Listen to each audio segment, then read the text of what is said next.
If there's anything we know about gamers, it's that they're very calm and cool and collected and good at sharing their opinions and but bam, you just slapped Ape Escape into your PS2. It's 2006. People don't even have opinions on video games, and if they do, they're just called a Gamers really do fantasize about their past gaming experiences, but if there's any talking point I could take out of the 5th and 6th generation of consoles, it's these guys. Hub worlds really highlight how games were made when we were young and how they're made now. Not in every case.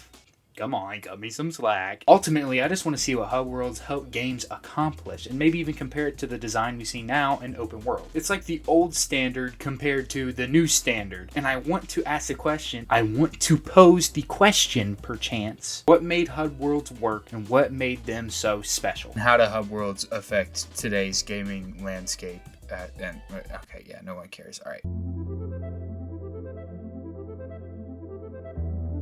Let's just dress an elephant in a room already. Mario 64 revolutionized the gaming scene. Something about Peach's Castle gives such an intense cohesion to the most random levels if you think about it. Wet Dry World and Big Boo's Haunt are nothing alike in the slightest. But Peach's Castle being the bridge in between these two levels just makes sense. If Mario 64 had a level select, the game would be jarring. Peach's Castle is the beating heart at the center of the game, and I think that's why a lot of people instantly jump to this location when they think of Mario 64. It's just memorable. Part of that might be because of how liminal and freaky it is, but hey, it works.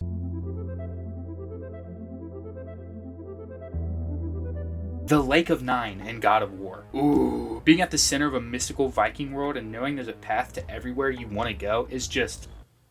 There's paths just branching out from this that have puzzles and action to go into, and it's not all just empty fields. Awesome. And hey, no hate to empty fields. I like him as much as the next guy, alright? Shout out Empty Fields. If God of War was just an infinite hall of puzzles that all connect, it would be like a maze, and it would be hard to navigate. So the hub world just offers a sense of cohesion that really adds to the game.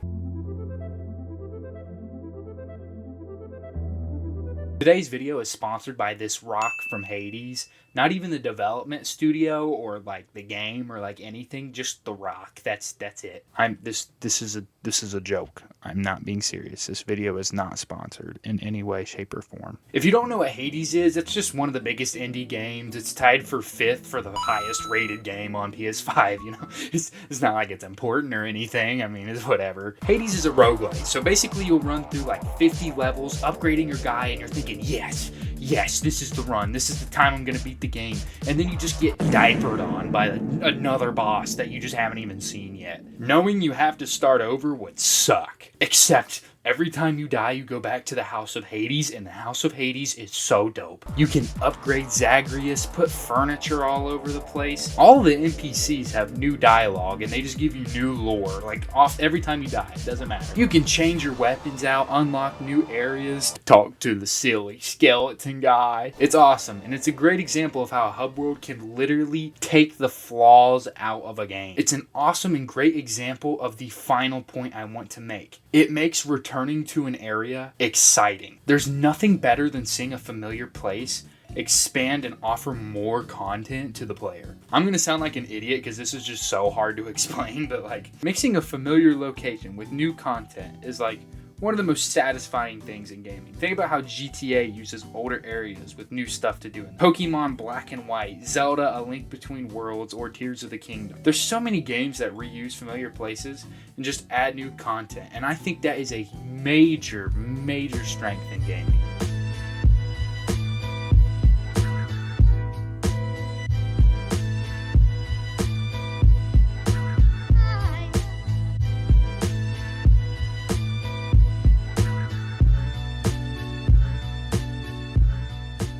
You see this picture? Scooby-Doo with a cowboy hat. I just wanted to share that with you. Now, obviously, since I've spent the entire video explaining how hub worlds can offer a heart, cohesion, and a place to look forward to when you die or come back. I would obviously have to spend the rest of the video explaining how they've just been so significant to the gaming industry and how they've changed everything. Yeah, no. We can see how hub worlds affected prolific games of the past like Mario 64 and Ocarina of Time. We can look back and say, yeah, those big central areas really did break apart the puzzles and offer a lot to the experience. Nowadays though, games are kind of moving away from that, and I'm specifically talking about AAA and not indies. We're focused on grand, large maps now in this AAA scene. Now, I know what you're thinking. I'm not gonna sit here and complain about open worlds. No, there's enough of that out there already. I actually like open world games. However, they come with strengths and weaknesses. And with so many coming out, all I can think about is, I don't remember a lot of these maps. I can't recall some of the nooks and crannies. Repeatedly, I have noticed that these large open area games are lacking a lot of upgrades that amount to something. Breath of the Wild's towns only offer a couple side quests and items to buy, and like little freaky bird dudes, and I don't really like them. Red Dead 2's campsite upgrades aren't really like doing much to like the game really, and then GTA 5 you like can't customize your house that much, which is, I mean, like you can pick between presets, but and adversely, these games with smaller scopes usually have amazing hub worlds but lack that refreshing sense of adventure that I really like as well. The classic example, Mario 64, some of the levels you just can't run around in because they're trying to challenge the platforming system, like the carpet ride level, the mountain level. I mean, they're not all as freeing as an open world game can be. Games could really benefit from mixing these large open areas with these hub worlds that have all these upgrades, customization, hidden areas, Easter eggs, all that good stuff. I'm gonna suggest that hub areas always worked so well in the past to break up puzzles or platforming or anything. They've always provided a heart, cohesion, or a fun return, so why not try adding that to a large-scale design that we see in today's game? Maybe we threw the bath out with the water, baby. Think about Ghost of Tsushima. After you do the Gordon Ramsay chopping minigame, you're done. You don't have to go back to that area ever again. Maybe a large section of a town could be dedicated to the Gordon Ramsay minigame. Why not have a town that's worth returning to for more reasons than just a shop? Add more lore to the towns and shop owners, give them significance. Why not ground this grand concept of adventuring into this giant world by incentivizing you with a humble, precise, focused town that has some significance? You could adventure out to gather materials and XP and come back and spend it all to get better equipment